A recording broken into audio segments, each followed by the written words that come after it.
No predicaba la obediencia ni el miedo. Enseñaba la libertad, el autoconocimiento y el poder, y eso asustó a quienes construyeron una religión en su nombre. Y si te dijera que gran parte de lo que crees saber sobre las enseñanzas de Jesús fue cuidadosamente filtrado, editado e incluso oculto, que el mensaje original no era sobre pecado, culpa y obediencia ciega, sino sobre un despertar interior, un poder personal y una conexión directa con lo divino, sin necesidad de intermediarios. Durante siglos, la figura de Jesús ha sido moldeada por instituciones que buscaron consolidar su poder. En ese proceso, ciertos evangelios y textos, conocidos como apócrifos o gnósticos, fueron declarados herejías y sistemáticamente suprimidos. Estos escritos revelan un Jesús muy diferente, un maestro de sabiduría esotérica que enseñaba a sus discípulos a encontrar el reino de los cielos, no en un más allá lejano, sino dentro de sí mismos. La primera de estas enseñanzas ocultas es que el reino de Dios está en tu interior. En el Evangelio de Lucas, aceptado por la Iglesia, encontramos una pista. El reino de Dios no vendrá con advertencia ni se dirá, helo aquí o helo allí, porque el reino de Dios está dentro de vosotros.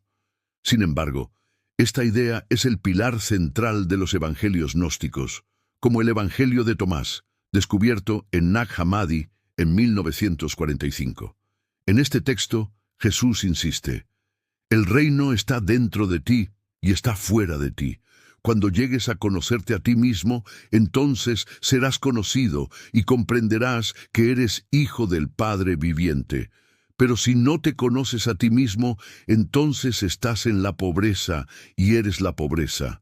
Esta enseñanza era radicalmente peligrosa para una estructura de poder eclesiástico. Si el reino, la conexión directa con Dios, reside en cada individuo, ¿qué necesidad hay de sacerdotes, obispos o papas como intermediarios? La Iglesia, en su afán por centralizar la autoridad espiritual, relegó esta poderosa verdad a una simple metáfora, enfatizando en su lugar un reino futuro y celestial, accesible solo a través de la obediencia a sus dogmas y sacramentos. El autoconocimiento, la introspección y la búsqueda interior fueron sustituidos por la fe ciega y la dependencia de la institución. La segunda enseñanza revolucionaria es la divinidad inherente del ser humano. Los textos gnósticos presentan una visión donde la humanidad no es una creación manchada por el pecado original, sino una chispa divina atrapada en la materia. El objetivo de la vida no es redimir un pecado heredado, sino despertar a esa naturaleza divina. El Evangelio de Felipe lo expresa poéticamente. Quien posee el conocimiento de la verdad es un ser libre, pero el ser libre no peca, porque quien peca es esclavo del pecado. La madre es la verdad, pero el conocimiento es la unión. Esta perspectiva choca frontalmente con la doctrina del pecado original, piedra angular de la teología de la Iglesia. El concepto de que nacemos pecadores y necesitamos la salvación a través del sacrificio de Cristo y la mediación de la Iglesia es fundamental para su existencia. Si los seres humanos son intrínsecamente divinos y solo necesitan recordar o despertar a su verdadera naturaleza, el rol de la Iglesia como única salvadora se desvanece. La idea de que somos dioses en potencia fue una de las herejías más perseguidas, ya que devolvía el poder y la responsabilidad espiritual al individuo. En tercer lugar, Jesús enseñaba el camino del conocimiento, o gnosis, por encima de la fe ciega. La palabra gnosis, en griego, significa conocimiento, pero no un conocimiento intelectual, sino uno experiencial y directo de lo divino. Mientras que la fe, tal como la promovió la Iglesia, a menudo implica creer sin ver y aceptar dogmas sin cuestionar. La gnosis es una búsqueda personal y transformadora. En el Evangelio de la Verdad se describe la ignorancia como una angustia y un terror, y el conocimiento como la revelación gozosa que disipa la oscuridad. Jesús, en estos textos, no pide a sus seguidores que simplemente crean en Él, sino que emprendan el mismo viaje de autodescubrimiento que Él realizó. Si sacáis lo que está dentro de vosotros, lo que sacáis os salvará. Si no sacáis lo que está dentro de vosotros, lo que no sacáis os destruirá. Advierte en el Evangelio de Tomás.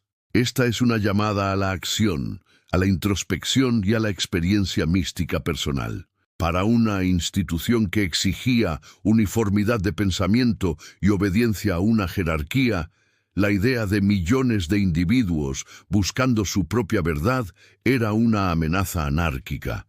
Era mucho más sencillo y efectivo controlar a las masas a través de un credo unificado y la promesa de salvación a cambio de lealtad. La cuarta enseñanza oculta es la revalorización de lo femenino divino y el papel de María Magdalena. En los evangelios canónicos, Magdalena es a menudo reducida a una pecadora arrepentida o una simple seguidora. Sin embargo, en textos como el Evangelio de María Magdalena, el Evangelio de Felipe y Pistis Sofía, ella emerge como la discípula más cercana a Jesús, aquella que comprendía sus enseñanzas más profundas y esotéricas. Se la presenta como la apóstol de los apóstoles, la primera en recibir la revelación de la resurrección y la encargada de transmitir el conocimiento secreto a los demás discípulos, quienes a menudo como Pedro se muestran celosos e incapaces de comprender. El Evangelio de Felipe llega a describirla como la compañera de Jesús, usando una palabra que implica una profunda intimidad y asociación espiritual. Esta prominencia de una figura femenina en un rol de liderazgo espiritual y teológico era inaceptable para la estructura patriarcal que estaba consolidando la Iglesia.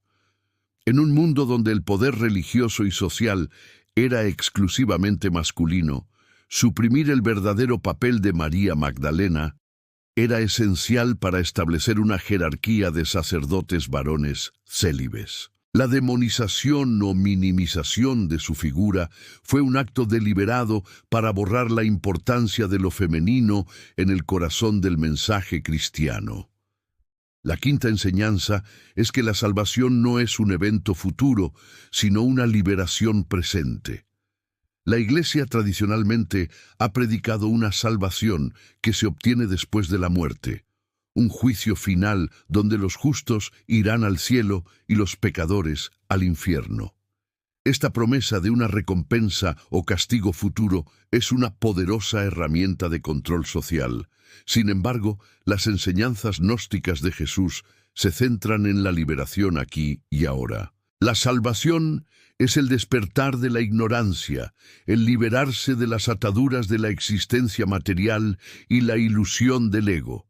No se trata de ser salvado por una figura externa, sino de salvarse a sí mismo a través del conocimiento. Jesús, en esta visión, no es tanto un Salvador que muere por nuestros pecados, sino un guía iluminado que nos muestra el camino para liberarnos. Pistis Sophia, un texto complejo que detalla las conversaciones de Jesús con sus discípulos después de la resurrección. Describe la salvación como un proceso gradual de purificación y ascenso del alma a través del autoconocimiento y la superación de las pasiones materiales.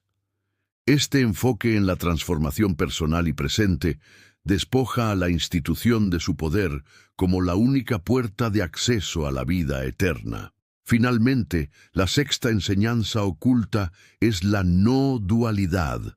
El bien y el mal, la luz y la oscuridad son dos caras de la misma realidad. El pensamiento gnóstico, influenciado por corrientes filosóficas orientales y platónicas, a menudo ve el mundo material no como intrínsecamente malo, sino como una mezcla de espíritu y materia.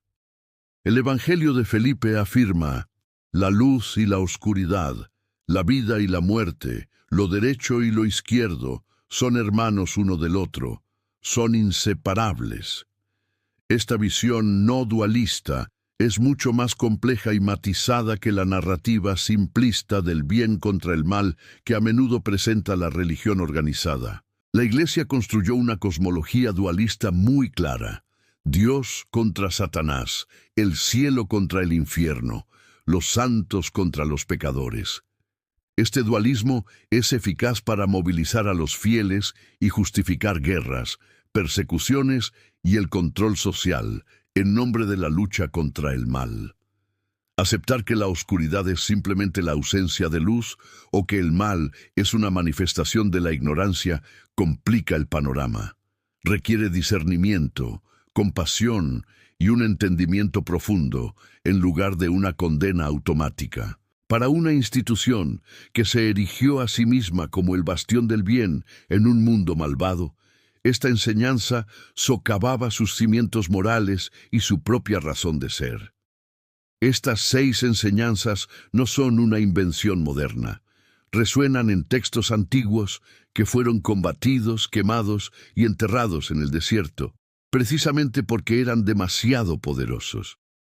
Revelan a un Jesús cuyo mensaje no era construir una nueva religión, sino destruir las barreras que nos separan de lo divino. Un Jesús que no pedía seguidores ciegos, sino individuos despiertos. El miedo a este mensaje de autoempoderamiento, de divinidad interior, de conocimiento directo y de igualdad espiritual, llevó a una de las campañas de supresión de información más exitosas de la historia. Pero la verdad, como dicen, siempre encuentra la manera de salir a la luz. No predicaba la obediencia ni el miedo, enseñaba la libertad, el autoconocimiento y el poder, y eso asustó a quienes construyeron una religión en su nombre.